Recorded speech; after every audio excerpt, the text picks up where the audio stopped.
이란 정권이 역사상 가장 어두운 시간을 맞이하고 있습니다. 테헤란의 하늘은 민간 항공기 운항이 완전히 중단되어 정적만이 흐르고 있으며 공항은 텅 비었습니다. 하지만 이 정적은 폭풍 전야의 고요함에 불과합니다. 미국 함대가 이란 해안을 완전히 포위한 가운데 정작 이란을 이끌어야 할 최고 지도자 하메네이는 행방이 묘사연합니다. 최근 몇 주간 하메네이가 살아있음을 증명하기 위해 잠시 모습을 드러내기도 했으나 현재는 다시 자취를 감췄습니다. 특히 지난 1월 23일 암살 공포에 질린 하메네이가 매주 열리던 금요 예배마저 취소하고 벙커 속으로 숨어버렸다는 소식은 이란 내부의 혼란을 단적으로 보여줍니다. 트럼프 행정부의 경고는 단순한 외교적 수사를 넘어선 군사 작전으로 이어지고 있습니다. 현재 페르시아만 입구에는 USS 에이브러햄 링컨호를 비롯해 USS 미처, USS 맥폴 등 거대 아마다가 집결해 있습니다.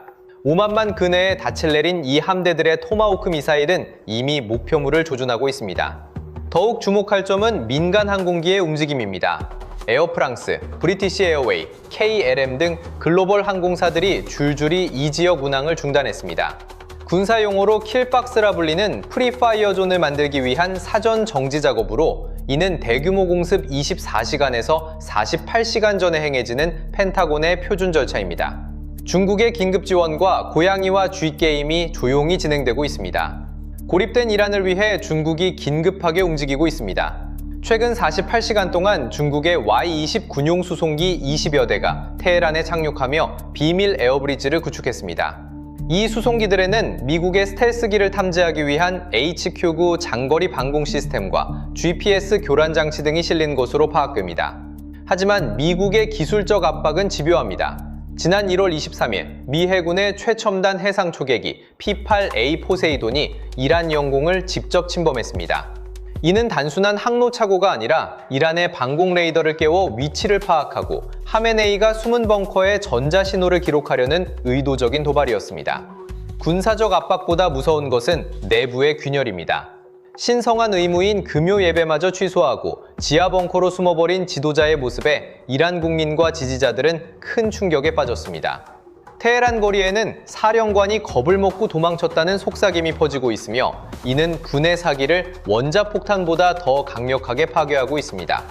이런 가운데 망명 중인 레자 팔라비 왕세자는 역사적인 메시지를 던졌습니다. 무장하지 않은 채 잔혹한 정권과 맞서 싸우는 이란 국민에게 이제는 미국의 공중 지원이 필요하다는 것입니다.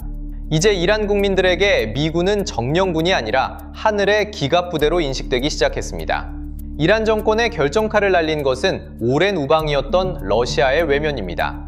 우크라이나 전쟁에 발이 묶인 러시아는 이란을 더 이상 감당할 수 없다고 판단한 모양새입니다.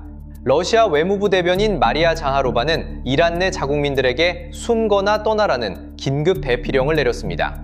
사실상 푸틴이 하메네이에게 더 이상 보호해줄 수 없으니 알아서 살아남으라는 메시지를 보낸 것입니다. 내부 관료들의 이탈도 가속화되고 있습니다. 제네바 유엔 주재 고위 외교관 알리레자 사라니의 스위스 망명 신청은 빈산의 예각입니다. 정권의 핵심 비밀을 아는 이들이 탈출한다는 것은 종말이 임박했음을 의미합니다. 미국은 이번 작전을 단순히 정권 교체를 넘어 중국의 에너지 안보와 1대1로의 핵심 노드를 끊어버리는 전략적 체크메이트로 보고 있습니다. 하메네이의 비겁함과 우방의 배신 속에 45년 이란 신권 통치는 마지막 페이지를 향해 가고 있습니다.